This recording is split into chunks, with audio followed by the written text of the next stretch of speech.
Baik, mana pendapat yang lain? Apakah ada yang bisa memberikan masukannya? Arifin, apa?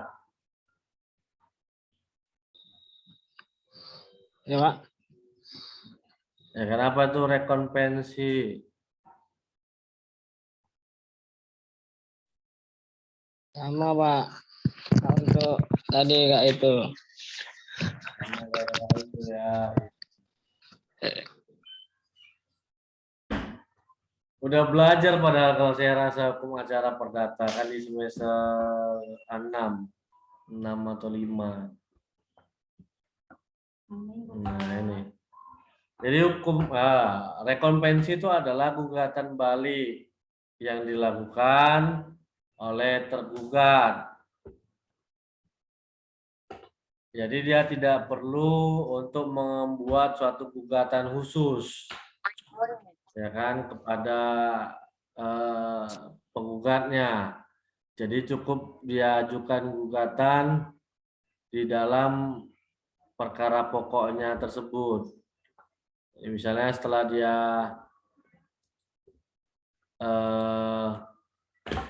menjawab dalil-dalil gugatan pokoknya, kemudian dia buat gugatan kembali yang posisinya adalah si tergugat menjadi penggugat, si penggugat tadi menjadi tergugat. Maaf, si tergugat tadi menjadi penggugat dalam rekonvensi. Si penggugat tadi menjadi tergugat dalam rekonvensi.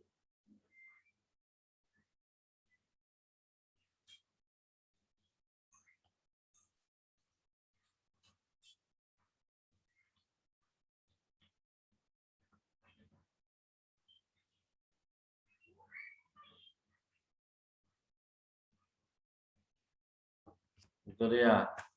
Nah, di petun tidak dikenal adanya rekonvensi. Kenapa? Tidak mungkinlah negara menuntut rakyatnya. Kan gitu dia. Nah, jadi dia tidak boleh ada rekonvensi. Nah, kemudian ada hukum acara perdata itu dikenal adanya rekonvensi tadi gugatan balik. Nah, bagaimana sistem peradilan tata usaha negara berdasarkan Undang-Undang Nomor 5 Tahun 86, perlindungan hukum akibat dikeluarkannya ketetapan Basiking dapat ditempuh melalui dua jalur. Yang pertama melalui banding administratif atau upaya administratif, dan kedua melalui peradilan. Hal ini sesuai dengan ketentuan pasal 48 yang berbunyi dalam hal suatu badan atau pejabat tata usaha negara diberi wewenang oleh atau berdasarkan peraturan perundang-undangan untuk menyelesaikan secara administratif sengketa tata usaha negara tertentu, maka batal atau tidak sah dengan atau tanpa disertai tuntutan ganti rugi dan administrasi yang tersedia. Jadi harus dibuat dulu, kalau memang ditentukan oleh undang-undang dia harus melalui upaya administratif atau banding administratif. Seperti yang tadi saya katakan, dia bisa langsung diselesaikan oleh pengadilan tingginya, ya kan, tidak ke pengadilan pertamanya, tapi langsung kepada pengadilan tingginya. Nah, yang kedua adalah pengadilan baru berwenang memeriksa, memutus, dan menyelesaikan sengketa tata usaha negara jika seluruh upaya administratif yang bersangkutan telah digunakan. Misalnya itu terhadap perkara tertentu harus ada upaya administratifnya dilampirkan dalam gugatan. Namun dalam pengadilan ya apapun yang perkara yang diterima harus bisa disidangkan, kecuali dalam peradilan tata usaha negara ini. Ketika tidak sesuai ya langsung NU, gitu dia. Nah, pada dasarnya kompetensi atau kewenangan suatu badan pengadilan untuk mengadili suatu perkara dapat dibedakan atas kompetensi relatif dan kompetensi absolut. Kompetensi relatif berhubungan dengan kewenangan pengadilan untuk mengadili suatu perkara sesuai dengan wilayah hukumnya. Sedangkan kompetensi absolut adalah kewenangan pengadilan untuk mengadili suatu perkara menurut objek, materi, atau pokok perkara, ataupun pokok sengketa. Kompetensi absolut dari peradilan tata usaha negara adalah untuk memeriksa, mengadili, dan memutuskan sengketa yang timbul dalam bidang tata usaha negara antara seseorang atau badan hukum perdata dengan badan atau pejabat tata usaha negara akibat dikeluarkannya suatu keputusan tata usaha negara, termasuk sengketa kepegawaian berdasarkan peraturan perundang-undangan.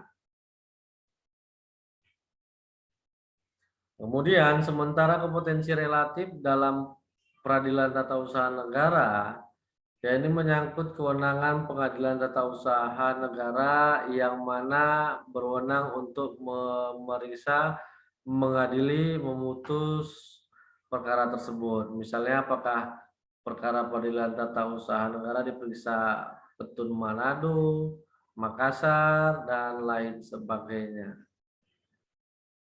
Jadi harus bisa kita tanyakan terlebih dahulu, kan?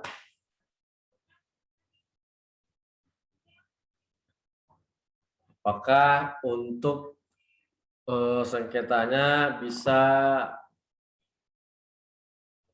diterima apa tidak di pengadilan tata usaha negara tersebut, ya kan, berdasarkan kompetensi relatif. Nah, kalau kompetensi absolutnya itu adalah lembaga kekuasaan kehakimannya, peradilannya, berarti ada 4. Peradilan umum, peradilan militer, peradilan agama, dan peradilan tata usaha negara. Nah, inilah dia untuk kompetensi absolutnya. Sedangkan kompetensi relatif adalah berdasarkan domisili dari pengadilan di daerah asal. Ya, misalnya di Medan, ya kerjasama berarti dengan pihak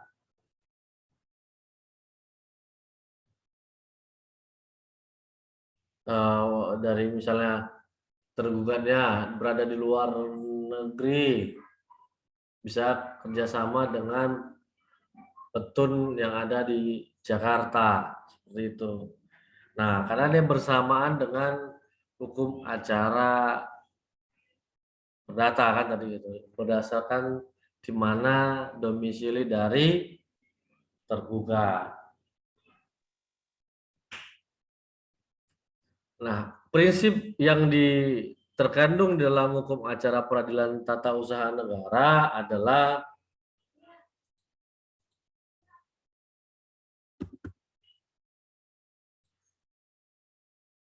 yang pertama, asas praduga keabsahan. Asas ini mengandung makna bahwa setiap tindakan penguasa selalu harus dianggap sah sampai adanya pembatalan. Ketentuan ini dapat dilihat dalam pasal 67, kemudian asas praduga keabsahan di dalam pasal 67 ayat 1 tersebut dapat diartikan bahwa gugatan tidak menunda ataupun menghalangi dilaksanakannya keputusan badan atau pejabat tata usaha negara.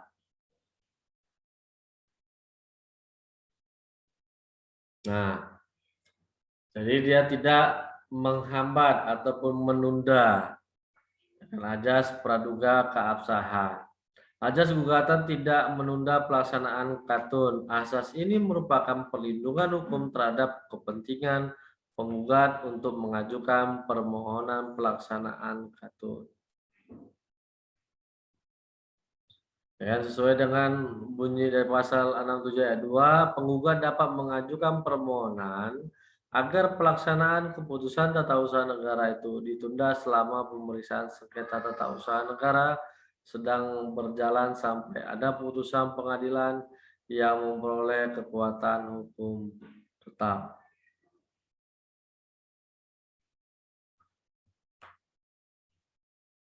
Ya, nah, tapi dengan syarat ketika dia ingin meminta pembatalan ataupun permohonan untuk menunda keputusan tata usaha negara tersebut harus ada keadaan mendesak, overmah, baru bisa disetujuin untuk keputusan yang telah diterbitkan tadi ditunda dia sampai dengan adanya peradilan yang baru. Nah, tapi pada kenyataannya sangat jarang hal ini dikabulkan oleh majelis hakim, bukan tidak ada pasti. Nah, ini merupakan ajas daripada kekuasaan kehakiman. Biaya ringan dalam asas ini dapat dimaknai sebagai biaya yang serendah mungkin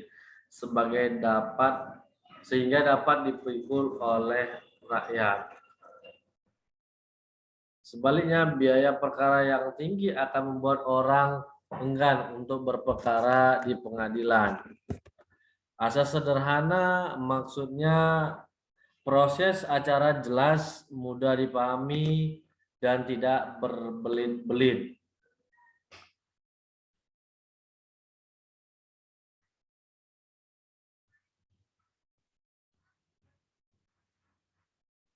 Makin sederhana dalam proses beracara di pengadilan, maka semakin baik.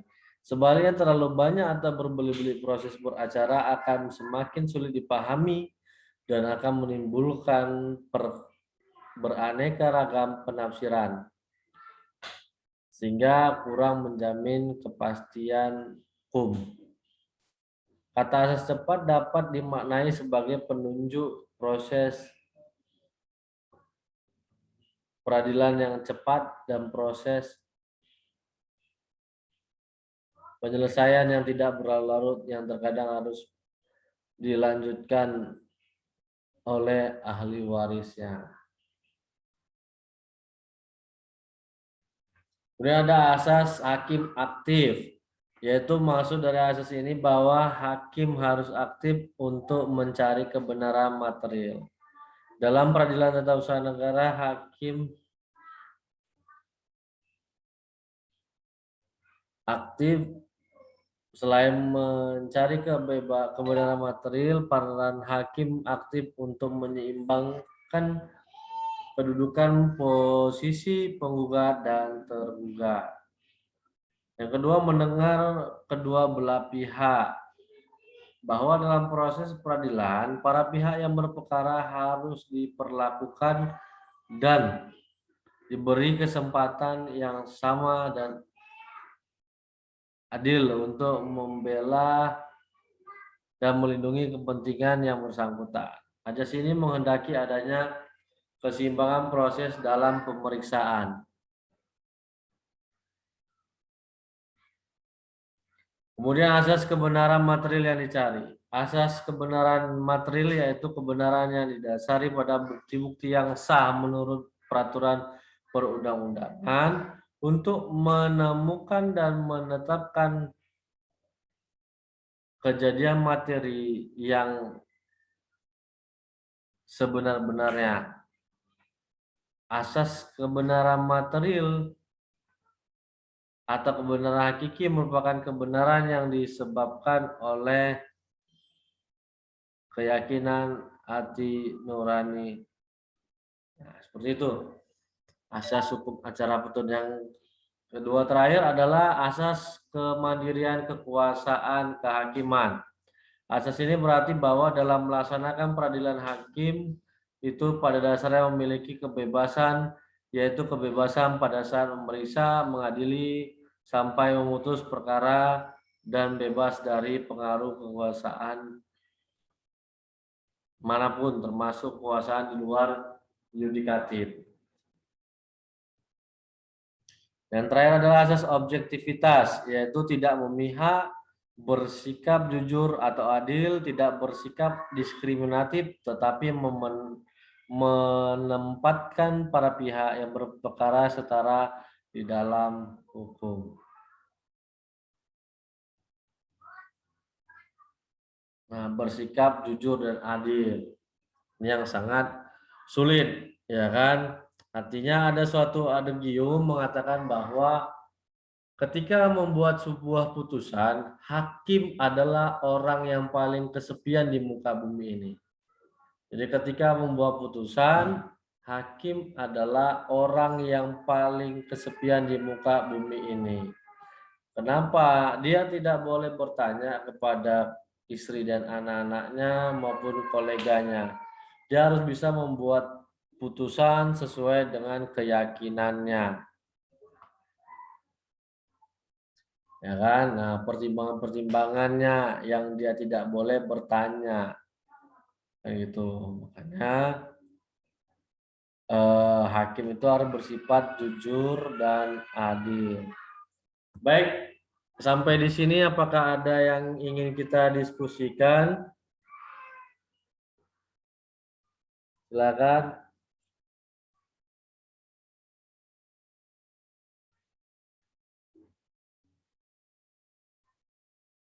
Apakah ada yang mau kita diskusikan?